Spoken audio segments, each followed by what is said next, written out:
let's get started.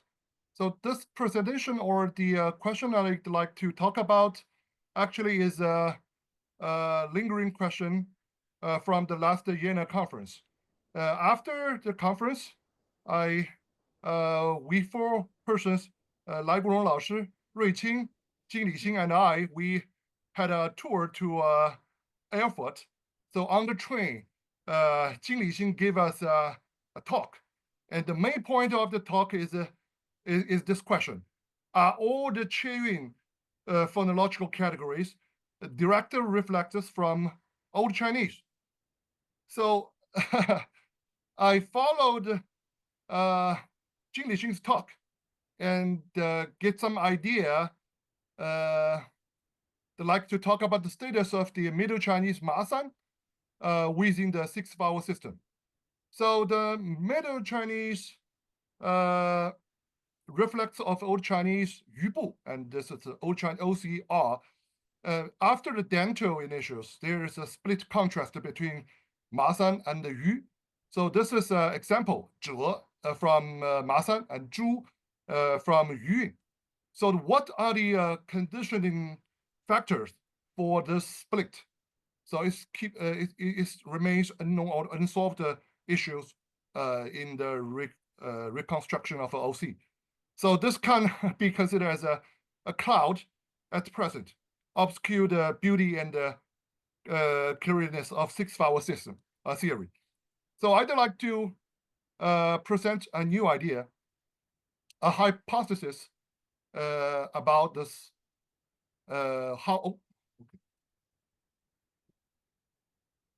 So there will be some secondary development in the rhyme categories, or even in the other phonological categories within the Qiyun framework. For example, we can first take a look about some sparse examples. So within the Middle Chinese system, there exists some clearly later rising phonological adjustment.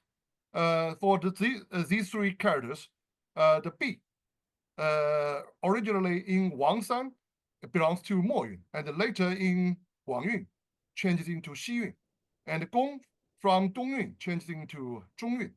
And also this well-known example, Shen, originally belonged to Gensan, and later it changes into Gen'er.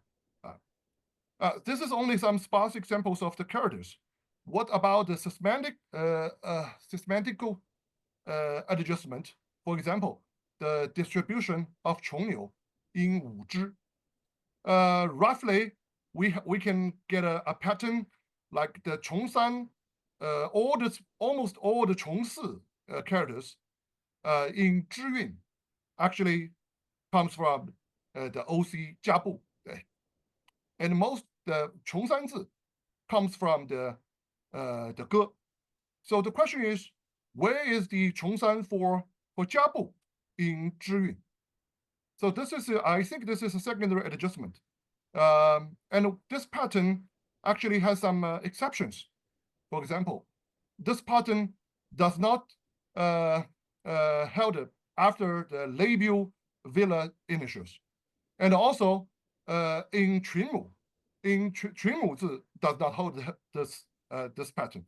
But we can tell there's some adjustment through the historical records.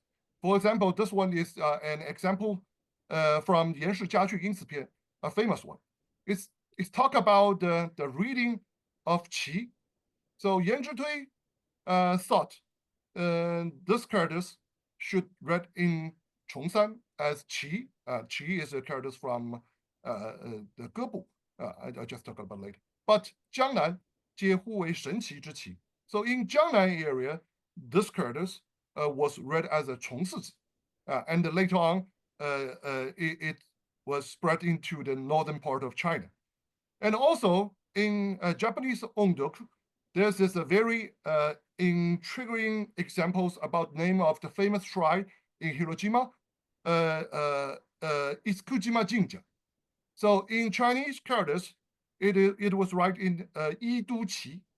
And the reading in common ondoku in Japanese is ki, and also this reading is also written as chu, and the sound in Japanese is ki. but only in this shrine name, it pronounced as Itzku. And it conforms with some the pattern, the Chongsan in Japanese, Sino-Japanese readings. So that means the Chongsan normally will not be read as a high front vowel. So I will not talk about too much about this. This is just an intriguing examples.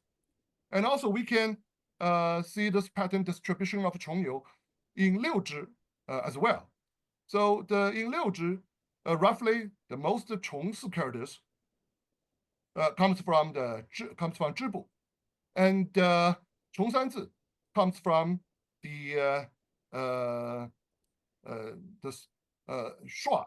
the main vowel as a Shua. It may come from Wei or from Zhibu or Wei or Zhi. Also, the exceptions held in this rhyme as well. Okay. The pattern does not hold after the velar, labial velar initials. And also, there's some difference in the characters classifications of the old Chinese rhyme group. For example, the characters Ji, Zhenzhang Pan system will consider this as a Zhibuzi. But in Baxter Sagar, new reconstruction, it belongs to Weibu now. And also, in Chunmu, there's some difference between the early historical records and the Qiyun or Guangyun. Those two characters, Qi, in nowadays Guangyun, they both are Chongsanzi. But in 经典释文, it either read in 知韵, 知乎者也, or in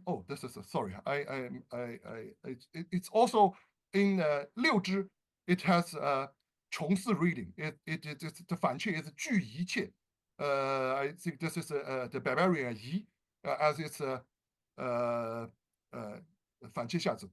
So 经典释文 preserved the reading of 重四 of these characters. So this kind of I think this is a readjustment. I mean, within the Qiyun framework, and it's not the features directly from the Old Chinese. So in the interim summary is like this. The distribution of Chongyu in Middle Chinese, I mean the Zhi, shows traces of readjustment. The absence of the Chongsan characters in the Middle Chinese reflex of the Old Chinese front high vowel rhyme may result from the secondary sound change. It means originally in zhi and zhi there are a bunch of Chongsanzi. Actually, they are the syllables with the R medium in I mean belongs to the type B in Jia or in Zhibu, but later on it changed into 重有四的, and most of them disappeared. And also this readjustment is also reflected in the 反切 spelling of the dental and the retroflex syllables in the 8 Middle Chinese 重有 rhymes. So in 经典释文, the 反切 lower character, the 反切下字 lower characters for retroflex initial 知祖 show close connection with those characters of 重三. However, in 广韵, the 反切 lower characters of 知祖 display no clear preference for either 重三 or 重四. This is the result research according to Huang Xiaoshan and Li Xiuqing, 2007. And the relationship between the Middle Chinese reference of Old Chinese Gebu, the reflex, Middle Chinese reflex, 知韵 and Masan, may be related with this kind of readjustment. The 知韵 and the Masan distinction parallel the Chongsan versus Chongsi contrast. With the Old Chinese Gebu was forming a complementary distribution based on initial consonants across these two Middle Chinese rhyme categories. For example, 蛇, this is a 传母字 in Masan, whereas there's no any other 传母 syllables in 知韵, so it makes the perfect complementary distributions of these two Middle Chinese rhyme. Also, the particular word 也 is likely to be in the same word family with xi. Also, this xi is a 重有字, a 甲母重有字. So this is according to Liu Hongtao's research 2008. And we also can find an alternate form of ye as this, I think in Middle Chinese is really in 六之, as ye in 马王堆老子. So this is some examples, I think. So it changes from another, originally it was not belong to the Masan category. So then back to our topic. What about the relation between Masan and the Yu from the Old Chinese Yubu, the R rhyme group? Apparently, they do not own the complementary pattern as in Masan and Zhi from Old Chinese Gebu R. Although Ma and Gen, these two Middle Chinese rhymes, function as two parallel 重韵 category in Middle Chinese. Masan and Gensan exhibit distinct differences in their phonotactic patterns. That means in Genyun, the Gensan actually with Qingyun exhibit a 重纽-like relationship. In the Rushen Xiyun, the characters from OC, Old Chinese Yubu, and also Old Chinese Jiabu show complementary distribution. That means under the different initials, they were not formed contrast. But Masan exhibits numerous phonotactic gaps in its syllable inventory.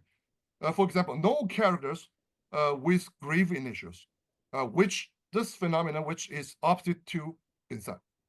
So there's no clear conditioning factor for the split between Masan and the Yu, while there's indeed exists a clear complementary pattern between Mar and Masan. So what should this pattern suggest? So this is what I want to propose. So this is the Guangyun rhyme table. So we will see that for the grave initials, or this is only two characters, makes the contrast between Ma and Masan. This is Mi and Di, which are rare used characters. So how would, what if we propose that Masan actually split from Ma? So this is just a thought. I try to write a paper in detail. So I welcome all my friends give me some suggestion or any idea about this. So the disappearance of Chongsan contrast in the zhi and zhi, especially for the syllables from the jiabu and the zhibu, appears to be conditioned by preceding morph-sangle front vowels. The media, Old Chinese media R, was likely lost due to this fronting effect. So this sound change must have occurred prior to the merger of Chongsan syllables from Gebu into Middle Chinese zhi. So the feature plus front of the morph-sangle front vowel is contradicted to pharyngized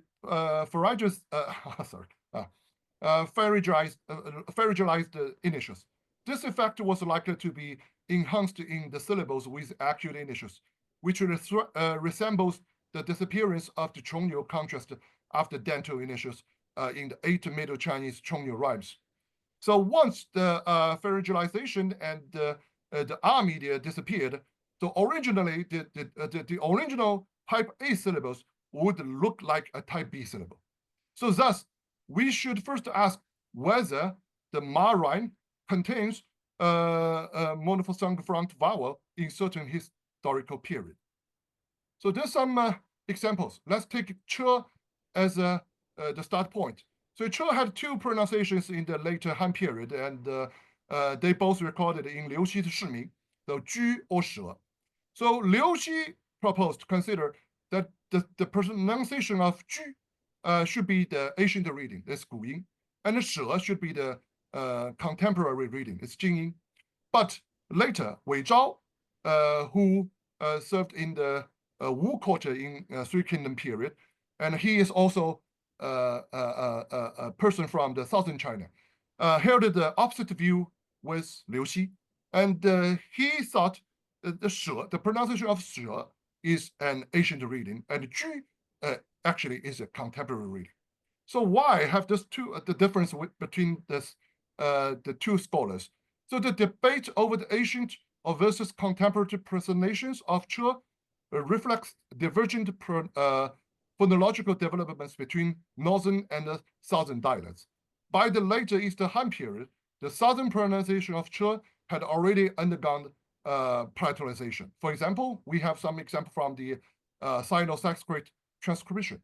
So for Zhiqian's transcription, we have Che to transcribe the Sanskrit syllable sa. And for Mu Rong, who was a native of Cangwu Jun, also from the southern China, he transcribed Che with the Sanskrit syllables cha. Also, we can find the condition for this palatalization in Sino-Korean, according to Seung Song's dissertation 2014. She provides an example in Sino-Korean, Che read as K. So it was likely the condition for we call first palatalization in the history of Chinese. And in Sino-Japanese, this only the common readings, Che read as Ko or Xia, just to conform with the two readings Liu Xi provided in Shimin. And also, there's another examples has been brought recently. This the transcription of the name Gasniani, and in Shiji it transcribed as Gu Shi, and later in Hanshu it written as Che Shi. So Chu Taisong recently proposed this change in the transcription characters reflects the palatalization.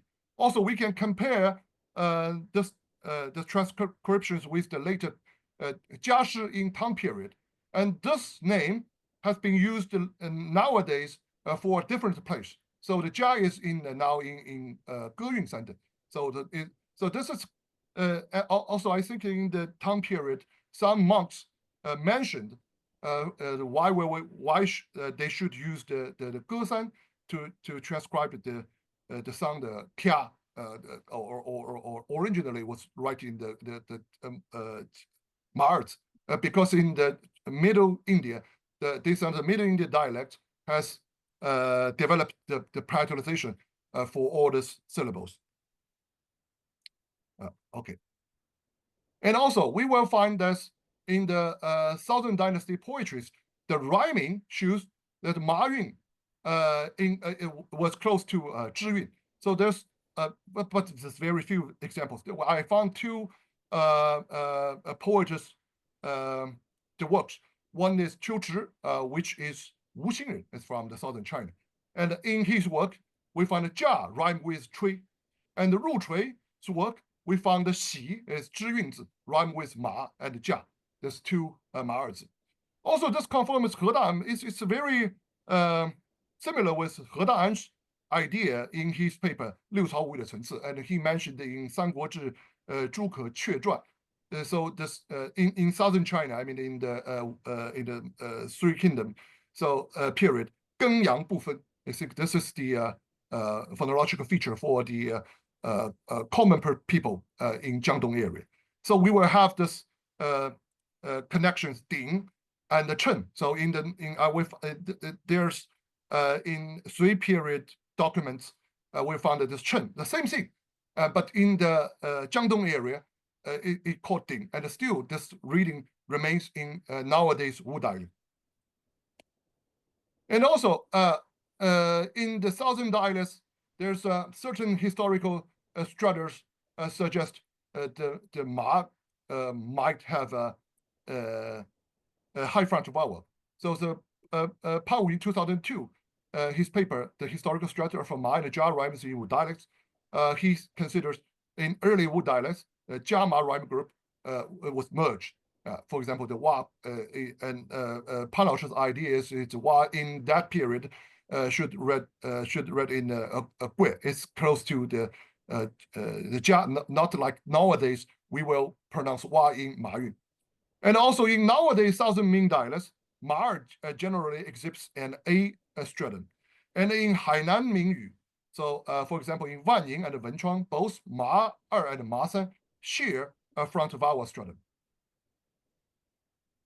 So we will see that the Ma Yun in certain period, but not clearly in all these historical records, the Ma Yun could have a front vowel in certain historical period.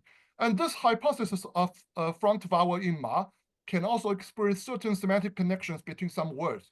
For example, Lü Shuxiang 先生 proposed nowadays the modern Chinese demonstrative 者 actually was derived from the Masan Curtis 者. And also 姐 and 子. So 姐 originally means mother in Old Chinese, and later on it get the meaning with 子, the 知韵之子. And also this the 社, the D is a later characters. The meaning actually I think they are connected with it is connected with 社. So that means this 知韵 or 起韵字 actually they have very close relation with Ma Yun. Also, the 也西 is the example I have already mentioned. Also, for this hypothesis, there are still two unresolved issues.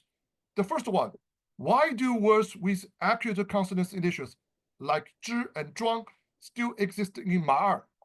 Under our present hypothesis, the original dental initials 知 庄 in Ma should have shifted into 金 zhang initials in Ma san after losing their retroflex medias. The possible answer would be the most word, for example, cha, zha, sha in Ma seem to begin to emerge in late Old Chinese period. And as evident by their documentation is the historical text. For example, the cha, actually it borrows the form of tu. And I think this only in the Eastern Han Dynasty, the Chinese started to drink tea. So, and also some characters readings can be attributed to the phonetic change lag. For example, the sha also has a Eden reading, the su he qie, and later on it get a suo jia qie, the ma er reading. So this is according to Pan Laoshi's paper 2018, it called 智二等现象. This is a change lag. And also the second issue is where do characters with yimu initials come from in Masan? So the possible answer would be they might merge into Masan from another different source in late Old Chinese period. For example, I give you two words, 者 and 也. From the perspective of rhyming pattern, 者 seem to diverge earlier than 也 from the 语部字, from the 语部. The yimu characters in Masan may represent a variant of 云母重用. For example, in the Baxter sagas use reconstruction year, and also the particle word year had a glottal initial now. So this is the rhyming evidence for 者. So we can tell the 者 changing into 歌部, almost like in Sanguo or in the Jing period. 者 I think mostly rhyme with 马二字. But for 也, we can tell that even in the Jing dynasty, some the poets like Lu Yun's work, the 也 still mainly rhyme with the characters in Middle Chinese 母韵 or 语韵. So I mean this means that this 乙母字 it changes later than the other Masans. So it merging into the Masans maybe in a later period than the other characters in Masan. Okay, now come to our closing remarks. So I think the origin of Masan category remains an open question in the field. So this presentation merely proposed one possible approach to addressing this issue. We haven't finished this problem. And also, this presentation maintains the positions that not all rhyme categories and initial consonants types in cheering system derive directly from Old Chinese. That there are a lot of or many secondary development, I think, from the later Old Chinese period. So without, and the third remark is without clear understanding of conditioning factor for competing sound change, lexical diffusion should not be invoked as a direct explanation in historical research. So I don't think the Masan and Yun they are the result of the lexical division in the Chinese history.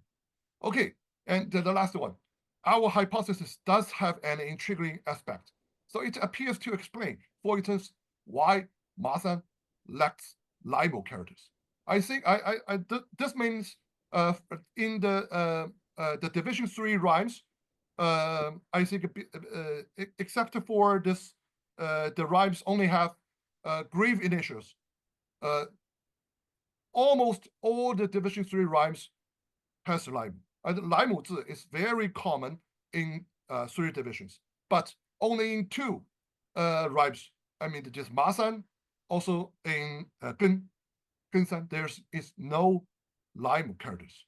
I think if we consider the Masan or the come from Samar, so it's naturally, the problem is naturally explained. So this is just, I think it is an interesting point. Okay, that's all for my presentation. Thank you so much.